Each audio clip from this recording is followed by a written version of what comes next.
Desire was not meant to be a tyrant. It was meant to serve a purpose higher than itself.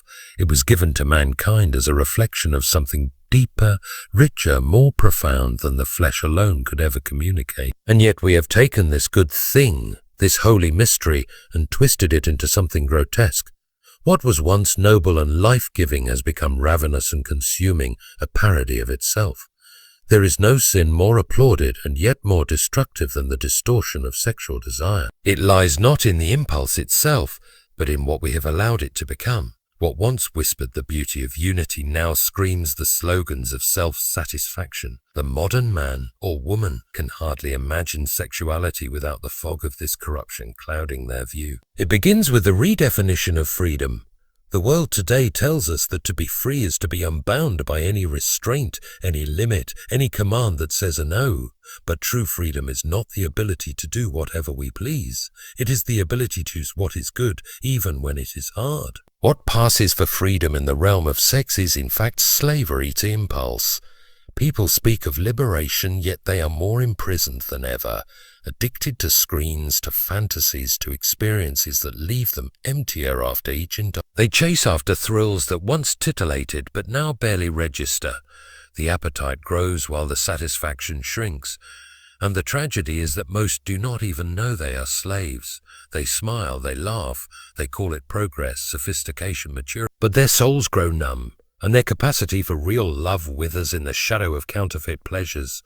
And all the while, the soul forgets what it was made for. This is the true horror of it. Not merely that people do wrong, but that they forget the very idea of what is right. They do not rebel against goodness. They forget that it ever existed. The twisting of sexual desire begins when it is removed from its context. Sex is not simply a physical act. It is a language, a covenant, a joining together of more than bodies. It speaks of permanence, of vulnerability, of trust. Remove it from that sacred space and it becomes incoherent. We try to make it say things it was never meant to say. We strip it of its weight, and in doing so we rob ourselves of its glory. Like children breaking apart a watch to play with the gears, we destroy what we do not understand, all in the name of fun. But this sin is not only committed in the extremes. It is not merely found in the scandalous headlines or the darkened corners of the internet. It is in the casual joke, the flippant attitude, the half-dressed billboard on the highway. It is in the normalization of lust, in the daily training of the eyes to see others not as souls but as objects. It is committed not only in the act but in the gaze, the thought, the lingering look that says, "That person exists for me." We commit this sin when we choose to indulge the fantasy rather than discipline the heart. We commit it when we accept as normal what once would have shamed the conscience. We commit it when we teach the next generation that this distortion is not only permissible but desirable. There is also the sin of silence. Many who know better say nothing, out of fear of judgment, out of a desire to be liked, out of a reluctance to seem old-fashioned or prudish. They hold their tongues while the culture crumbles. The great tragedy is not merely that people sin, but that so few stand against it with clarity and conviction. We whisper in private what we are afraid to proclaim in public, and so the darkness deepens unchecked. When the church begins to blush at her own teachings, when truth becomes optional, and love is redefined as tolerance without correction, the rot sets in. We must not imagine that we are neutral. By our silence, we either bless the lie or bear witness to the truth. This horrible sexual sin thrives in secrecy, but it also thrives in plain sight. It is both hidden and celebrated, condemned and commodified. That is the depth of its deception. We pretend it is freedom while it enslaves. We pretend it is natural while it deforms what is most human. We pretend it is private while it corrodes the public good. And it is not a sin reserved for the worst of us. No one is immune. Even the purest intentions can be clouded by it. Even the strongest can be tempted. This is why we must speak plainly and act boldly. To treat this sin lightly is to misunderstand the battlefield we are on. We do not fight against flesh and blood, but against the powers that would see men and women lose the very image of God in their hunger for self.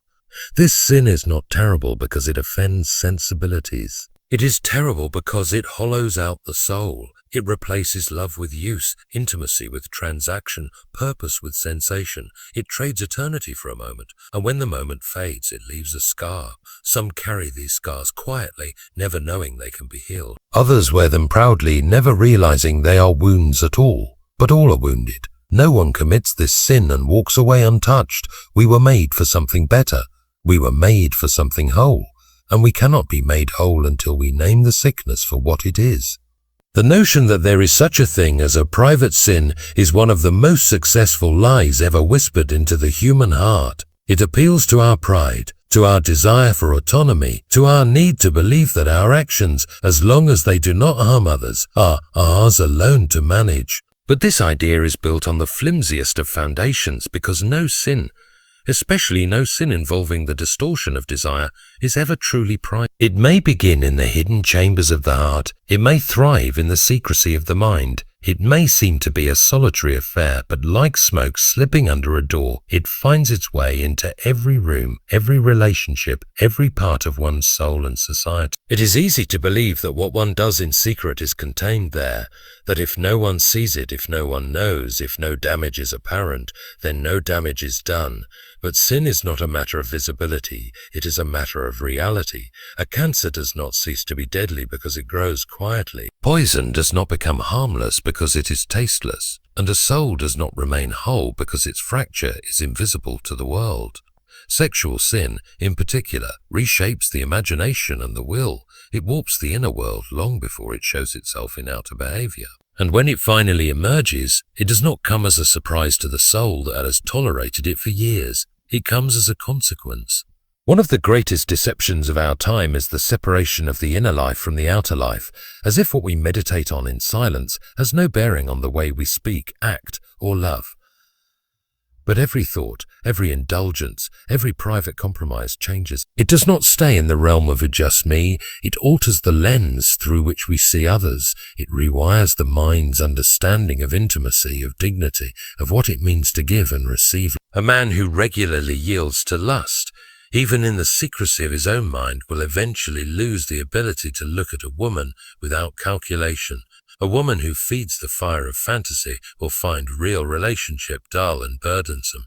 This is not hypothetical, it is inevitable. The soul cannot indulge falsehood without becoming false, and so the private sin leaks. It leaks into marriages where expectations no longer align with reality. It leaks into friendships where motives become corrupt. It leaks into workplaces where others are sized up not for their character but for their appeal. It leaks into churches where leadership is hollowed out by secret guilt and silent compromise. It leaks into the culture as each individual who says that this harms no one adds their thread to the tapestry of decay. A society does not collapse from public scandal alone. It collapses when enough of its members believe that private decay is acceptable, even sustainable. But the damage is not only relational or social. The worst harm is done to the soul itself. Every indulgence, however small, becomes a rehearsal. One does not simply fall into ruin. One practices for it. A glance becomes a gaze becomes a habit becomes a character becomes a destiny. The man who tells himself he can stop any time soon discovers that the chains are tighter than he ever expected. He does not remember the moment when they first closed around his wrists. He only knows that now he cannot lift his arms. This is the treachery of sin. It always costs more than it promises, and it always takes more than it gives, and yet the world continues to preach the gospel of harmless indulgence. It tells us to follow our desires, to trust our instincts, to express ourselves fully and without restraint. The message is seductive because it feels like freedom. But freedom without truth is only another form of bondage. The man who follows every desire is not free. He is owned by his appetites. He is not master of himself.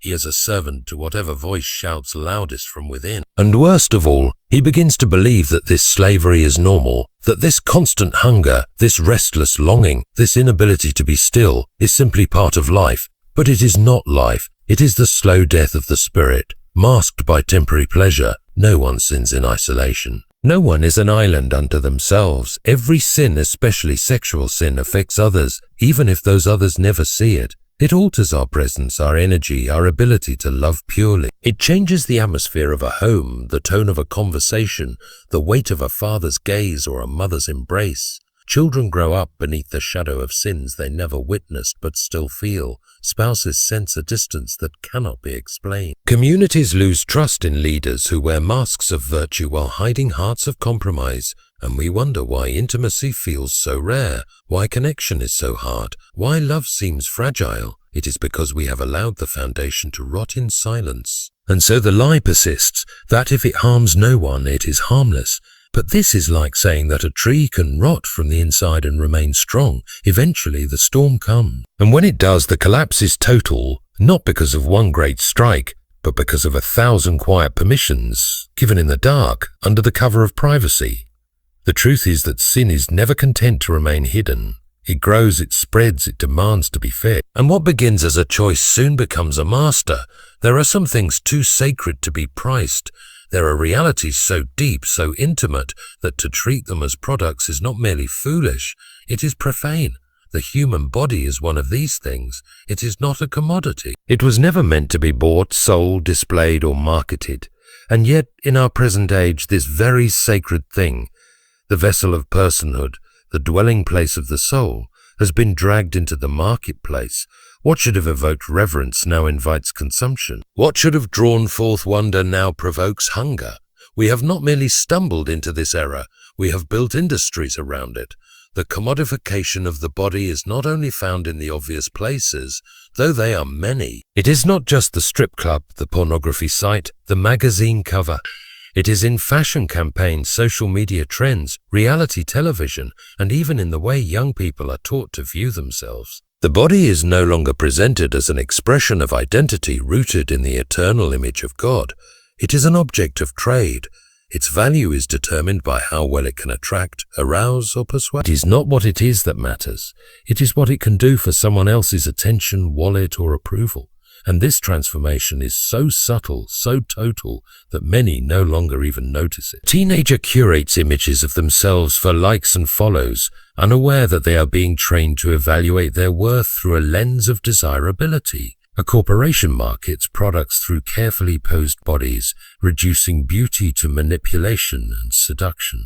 Celebrities sell not just performances, but the illusion of their intimacy packaged and monetized for public consumption. This is no accident, it is a system, and the message it broadcasts is relentless. You are what you can sell as your body. This idea is a lie, and a particularly dehumanizing one. When we treat the body as a thing for transaction, we separate it from the person who inhabits it. We fracture the unity of body and soul. We suggest that you can display the one without wounding the other. But this is not so. Body is not a costume we wear. It is part of our very being. To make it into a commodity is to make the person into a commodity. And once a person has been reduced to a product, they can be dismissed, discarded, replaced. This is the logic of the market. Something only has value as long as it is useful. But a human being is not a brand, not a tool, not a lure. A human being is sacred. This cannot only harm the one displayed, it warps the mind of the viewer. The more we are trained to see bodies as products, the harder it becomes to see people as persons. We begin to measure others by their attractiveness, their availability, their conformity to a manufactured ideal. We are not moved by their suffering. We are not stirred by their dignity. We become voyeurs, not companions, consumers, not lovers, predators, not protectors. The imagination, once meant to be a bridge toward empathy and understanding, becomes a factory of desire and possession. We look, we want, we take, and in doing so, we lose the very part of ourselves that could have truly seen. The danger is not limited to media or entertainment. This same logic invades relationships. A young man enters into intimacy not because he is prepared to give himself, but because he has been trained to take. A young woman believes she must present herself a certain way, not because it reflects who she is, but because it is what will make her desired. Dating becomes marketing. Marriage becomes performance. Intimacy becomes an exchange. Love becomes an illusion.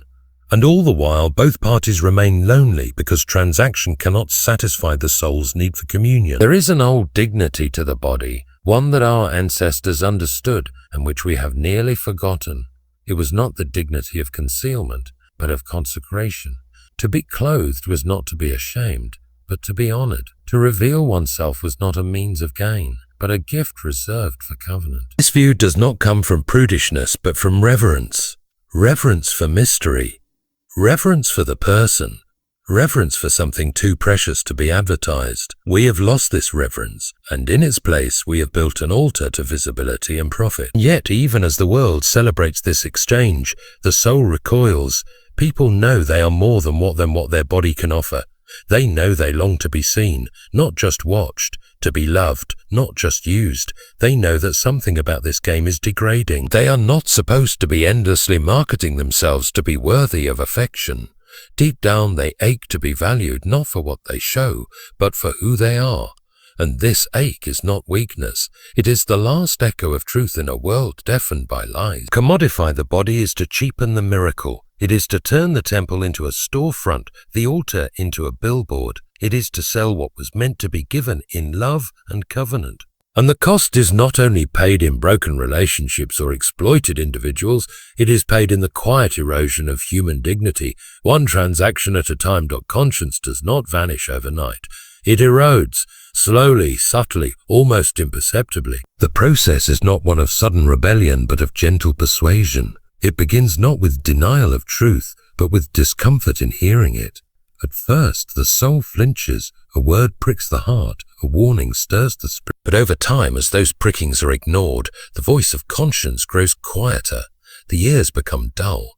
What once caused shame now causes amusement. What once called for repentance now feels like repression. And so the descent begins, not by a leap into darkness, but by 1,000 steps taken in the grey. Culture plays a decisive role in this decay. It whispers constantly. It sings lullabies of tolerance, autonomy, and self-expression. It mocks restraint as weakness, reverence as antiquated, purity as naive. It does not openly declare war on morality. It simply redefines it. What was once called vice is now branded as empowerment. What was once hidden in shame is now flaunted as freedom. And those who dare to question this shift are labeled intolerant, judgmental, or backward. In such an atmosphere, the conscience must fight not only temptation, but also ridicule. And many, rather than stand firm, choose the easier path of silence. It is not easy to hold fast to truth in a culture that has forgotten how to blush. The human heart was made with a moral compass, a deep-seated awareness that some things are right and others are wrong, not by opinion or preference, but by nature. This compass can be damaged, ignored, even bent, but it never disappears. At least not at first. But if it is silenced long enough, it ceases to give direction. This is how evil becomes ordinary, not by the bold advance of wickedness, but by the slow retreat of goodness. And as each generation grows up with a lower standard, the memory of virtue fades. Media is one of the most effective instruments in this erosion. It trains the eyes, the ears, the imagination. It shapes what we consider normal.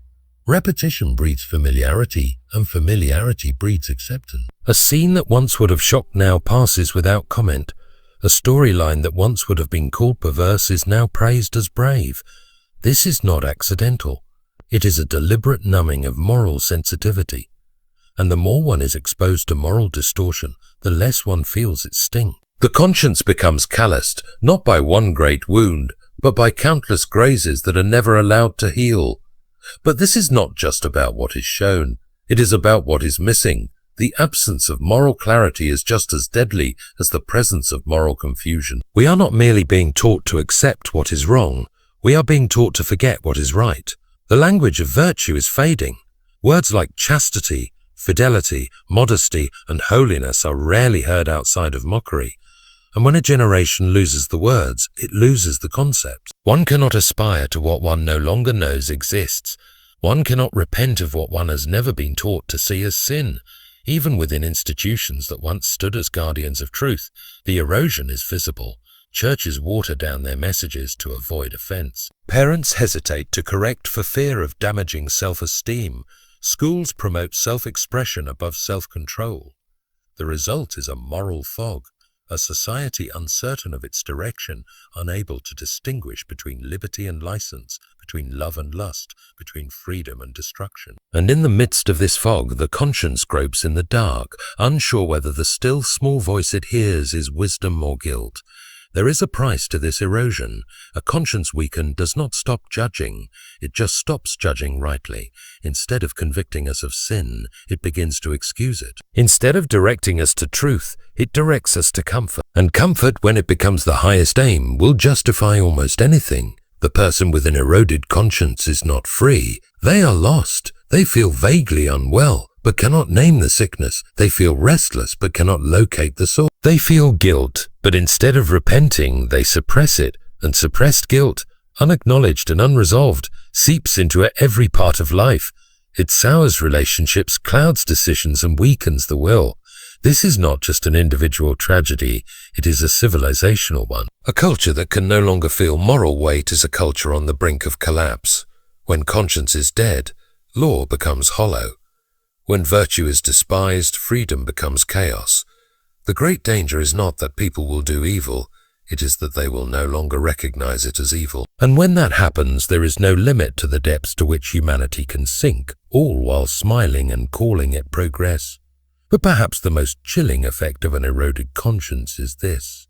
Eventually, the person begins to believe they are fine. They feel no pain, and so they assume there is no wound. They feel no alarm, and so they believe there is no danger. They have numbed themselves into peace. But it is not peace, it is apathy, it is the stillness of a soul that no longer wrestles, no longer seeks, no longer hopes to be made whole. And such stillness is not rest, it is death with a painted face. Love rightly ordered leads to life, but love, when twisted, when placed upon the wrong throne, becomes a tyrant dressed in gold. It demands everything and gives only illusion in return. At the heart of every great moral collapse is not merely rebellion, but disordered love. This is the root of so much sexual sin, not that we love, but that we love in the wrong way, at the wrong time, with the wrong aim. Desire was never meant to rule us, it was meant to serve love. But we have reversed the order.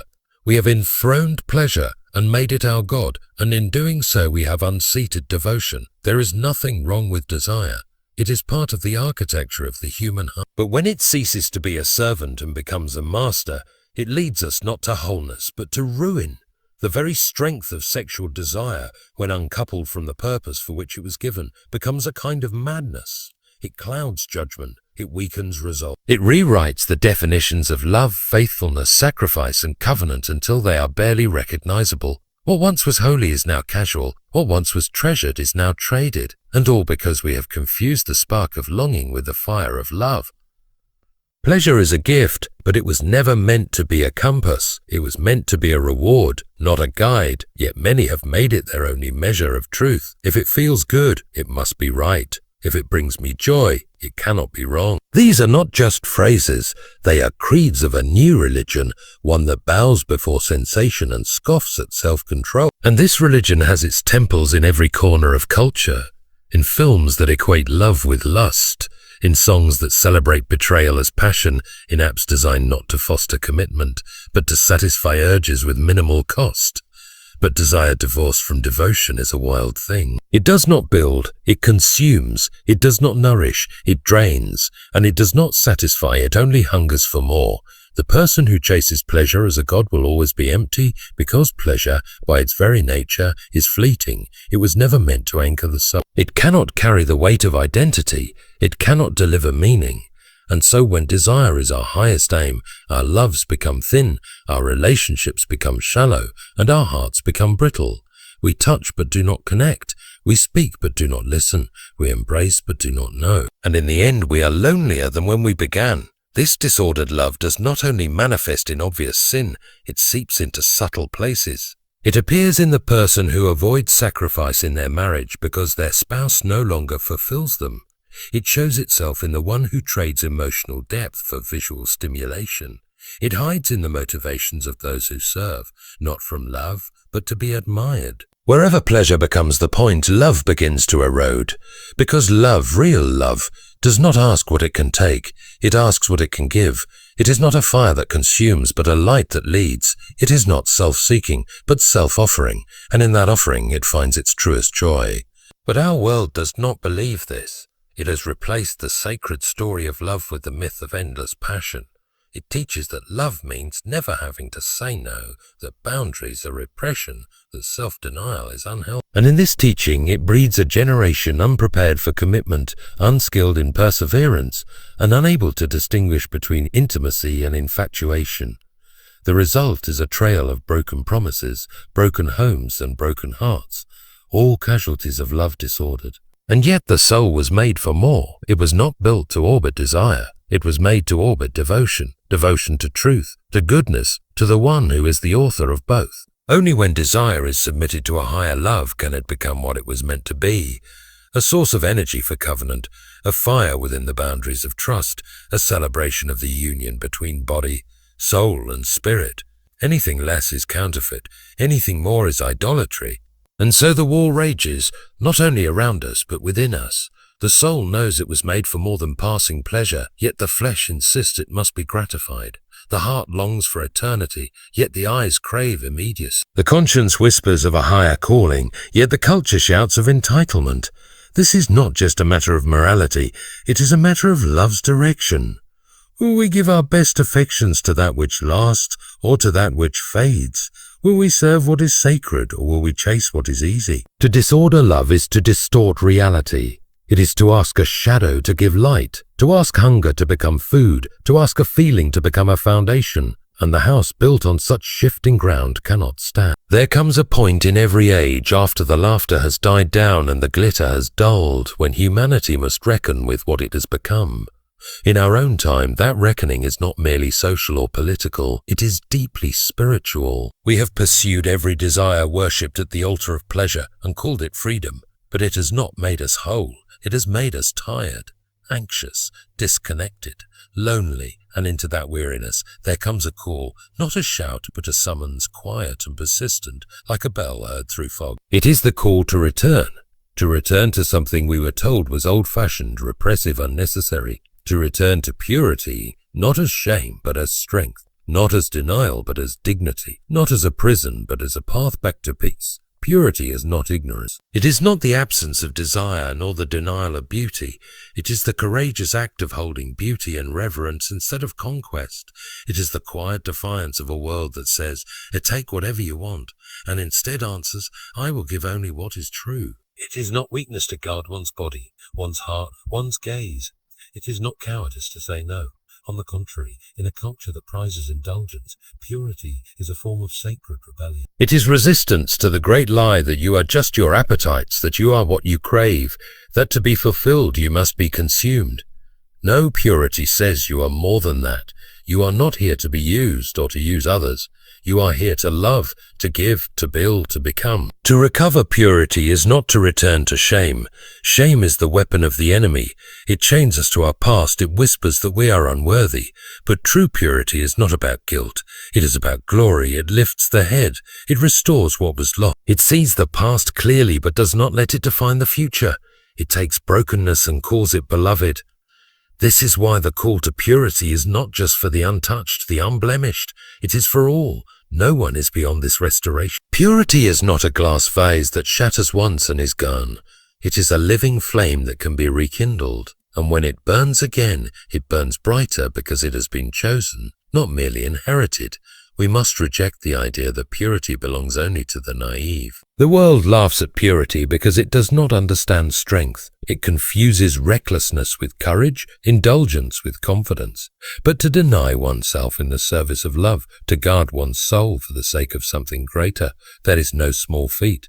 That is not the path of the coward. That is the path of the warrior. And make no mistake, purity is war. It is fought not only in action, but in thought, in habit, in the shaping of the will. It is a battle waged in silence, with victories unseen by the world, but known in the peace they leave behind. This return is not just personal, it is prophetic.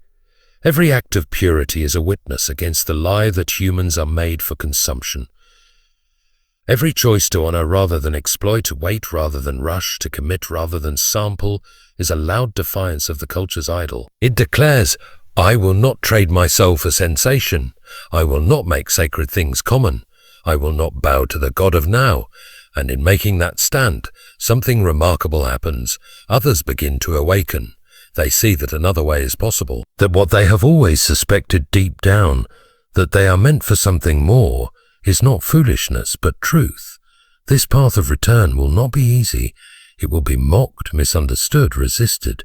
Even within the heart it will feel like a kind of dying, and in a way it is. It is the dying of the false self, the one that sought comfort above calling, ease above integrity. But what dies is only what was killing us, and what rises in its place is strength, clarity, freedom. Not the kind of freedom the world advertises, the freedom to do anything, but the deeper freedom, the freedom to do what is right, to live without shame, to look in the mirror and not flinch. We must teach this to the next generation, not with fear, but with vision. Not with rules alone, but with reason and reverence.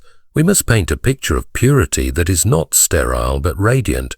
That shows what is possible when love is ordered, when desire is tamed, when the body is treated not as a toy or a tool, but as a temple. We must teach them that they are not accidents of biology or slaves to instinct. They are image bearers, royalty, and royalty does not throw itself to the streets for scraps of affection. Royalty waits for covenant. It waits for honor. It waits for love that gives, not just takes. This is not about legalism. It is about restoration. It is about seeing the sacredness of sexuality not as a burden, but as a blessing. About seeing the act of restraint not as lack, but as preparation for fullness. About seeing the long road of purity not as a cage, but as a corridor leading to joy, to clarity, to love unmarred by regret or fear. In choosing purity, we do not just reclaim morality, we reclaim our humanity.